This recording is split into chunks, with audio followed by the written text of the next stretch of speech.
কুমড়ো শাক এখানে মোটামুটি অল্পই আছে, আর এই জায়গাটা অনেকটাই কুমড়ো শাক।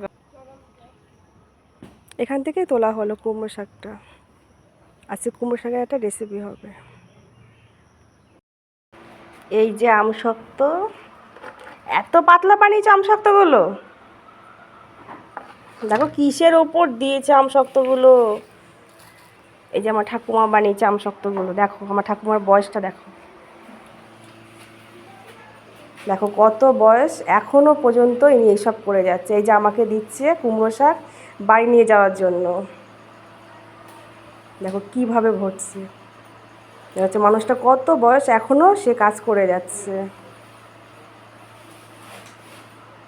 অল্প দিও, বেশি দিও না। আর এই যে ফুল, এই ফুলের মালা এখনো গাঁথে উনি। এই বসে বসে এইসব করে। দেখো কবে যাবে ফুলগুলো? হ্যাঁ, আর এগুলো আলাদা, এগুলো মাছ দিয়ে খাইয়ে নেয়।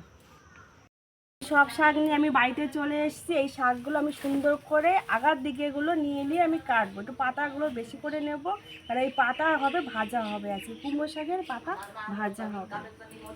এই যে আমি কাটছি, অল্প করে কাটা হয়েছে। এই যে আমার ঠাকুমা, এটা আমার মেজো ঠাকুমা, উনি কেটে দিচ্ছে। আমার ঠাকুমা দুটো আছে, একটা বড় ঠাকুমা, একটা মেজো ঠাকুমা। উনি এসেছে আমাকে একটু হেল্প করে দিচ্ছে, তাহলে আমি কুমড়ো শাক ভালোভাবে কাটতে পারি না, উনি আমাকে বেছে দিচ্ছে। আরেকটা বটি আছে, আছে বটি আছে।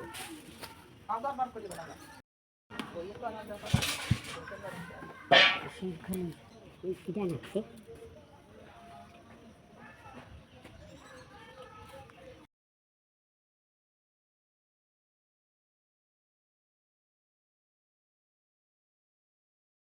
এই পাতাগুলো না এইভাবে এইভাবে করে না, এই যে শাকের যে আঁশগুলো থাকে না, এগুলো উঠে যায়। এইভাবে এইভাবে ডলে ডলে নিতে হবে শাকগুলো ভালোভাবে। এবার হাত দিয়ে ছিললে ভালো লাগে। সবকিছু হাত দিয়ে শিল্লি শাক। হ্যাঁ, শাকগুলো হাত তেলা দিয়ে মাছ দিয়ে শাকের তরকারি রান্ধিস কেন? কি সুন্দর একটু রসুন দিয়ে ফোড়ন দিবি আর রান্ধনি দিয়ে যাবে ছেলে পাতা তো নেই যে কত রয়েছে। এ কটা আলাদা তরকারি রান্ধিস কেন? এগুলো এই ডাটা মোটা ডাটা দিচ্ছি, বুঝছি? এই ডাটা রান্না করতে হয় এখনো? কি বৌমা তো তুমি সাউরিরে তো বাড়ি। হ্যাঁ,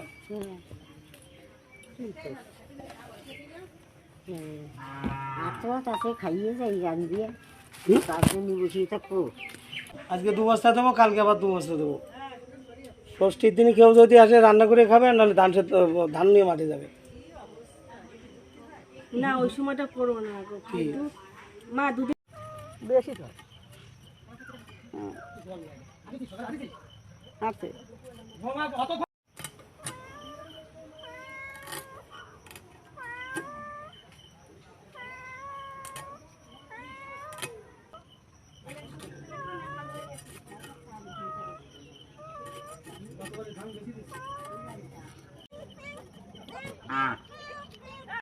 মাছগুলো নুন হলুদ মাখিয়ে আমি একটা গামলাতে রেখে দিয়েছি। এরপরে আমি মাছ ভাজবো। কড়াইতে তেল দিয়ে দিলাম পরিমাণ মতো। কড়াইতে আগে একটু তেল দিয়ে দিয়েছি, কড়াইতে তেলটা গরম হয়ে গেছে। এবার মাছগুলো দিয়ে দেবো ভাজার জন্য। এক এক করে মাছগুলো ছাড়ছি।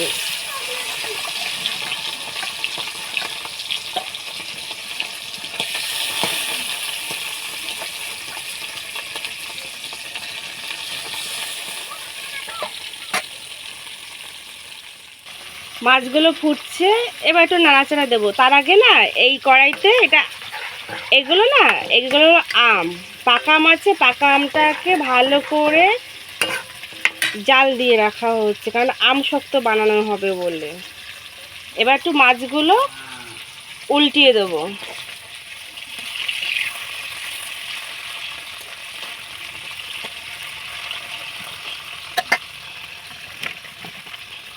এটা ভালো করে নাড়াচাড়া করলে না নিচে লেগে গেলে কয়টা আটকিয়ে যাবে, তখন পুড়ে পুড়ে যাবে, তখন আর ভালো লাগবে না খেতে। যখন একটা টাইট ফিট হয়ে যাবে তখন এটাকে আমশক্ত দেওয়া হবে। রোদে দিলে এটা আমশক্ত হয়ে যাবে। আমার মাছ ভাজা হয়ে গেছে, আমি মাছ ভাজাগুলো এবার তুলে নেব।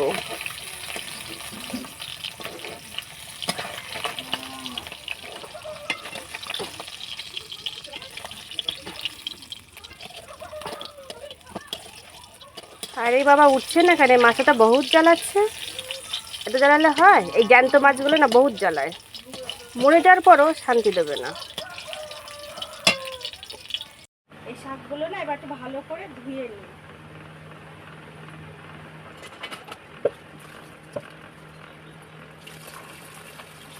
শাক একবার ধুলে হয় না, বারবার শাক ধুলে শাক থেকে পরিষ্কার হয়। শাকের ভিতরে বালি থাকে না, শাকের ভিতরে যে বালিটা থাকে সেগুলো বেরিয়ে যায়।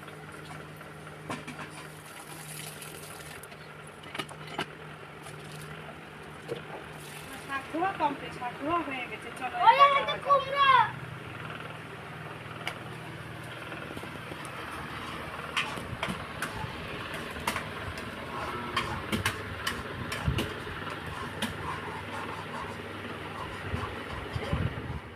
কড়াইতে প্রথমে সর্ষের তেল দেব, পরিমাণ মতন দেব। এরপর ফোড়নের জন্য রাঁধুনি ফোড়ন দেব, হাফ চামচ মতন রাঁধুনি ফোড়ন দেব।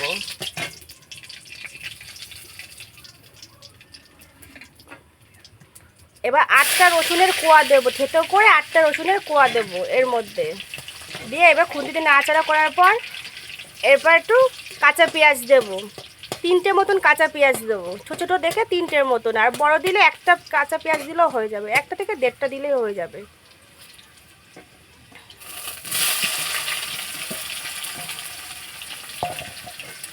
এবার খুন্তি দিয়ে নাড়াচাড়া করব। আর দেখতেই পাচ্ছ পাশে কিন্তু ভাত হচ্ছে।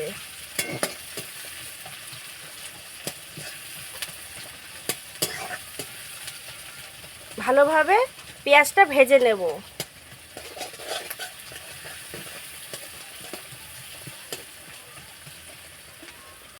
একটু নাড়াচাড়া করে দেব। আর জানো তো এর মধ্যে একটু বেশি করে রসুন আর একটু পেঁয়াজ বেশি করে দেওয়া হয় না, শাকটা কিন্তু সেই স্বাদ লাগবে। শাকগুলো দিয়ে দেবো। আর এক পয়সা কিন্তু খুন্তিতে নাড়াচাড়া দিতে হবে, যে না নিচে লেগে যায়।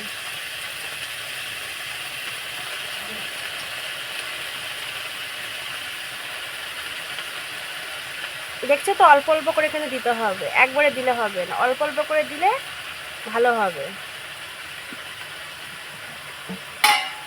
এবার খুন্তি দিয়ে একটু নাড়াচাড়া করব।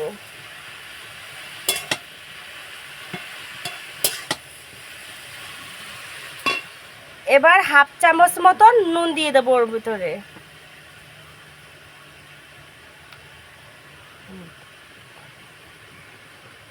এবার একটু হলুদ দিয়ে দেবো।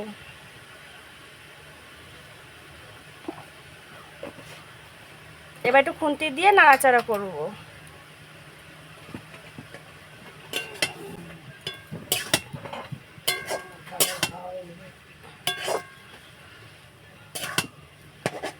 কিন্তু হালকা আঁচে ভাজা হবে, এই শাকটা কিন্তু ঢাকা যাবে না।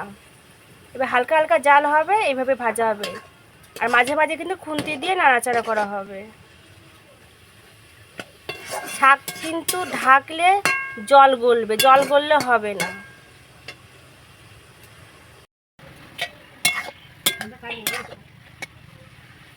এই দেখো জল না দিলেও কিন্তু ভেজা ভেজা হয়, ওই জন্য ঢাকতে নেই জিনিসটা। দেখো জল গলে গেছে, তাতেই জল গলে গেছে, এই যে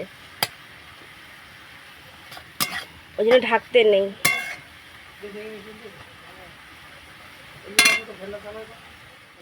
এইভাবে না 8 থেকে 10 মিনিট এইভাবে নাড়াচাড়া করতে হবে, আর এইভাবে জাল দিতে হবে। 8 থেকে 10 মিনিট ভালোভাবে কিন্তু ভাজতে হবে, না ভাজলে কিন্তু এই কুমড়ো শাকটা কিন্তু সিদ্ধ হবে না। এই যে হালকা হালকা যখন ভেজা ভেজা হয়ে যাবে তখনই বোঝা যাবে যে জিনিসটা হয়ে গেছে। এবার আমি নামিয়ে দেবো। আমার কিন্তু কুমড়ো শাক ভাজা হয়ে গেছে, এবার আমি কিন্তু নামিয়ে দেব। আমার জিনিসটা পুরো রেডি হয়ে গেছে, এবার আমি নামিয়ে দিচ্ছি।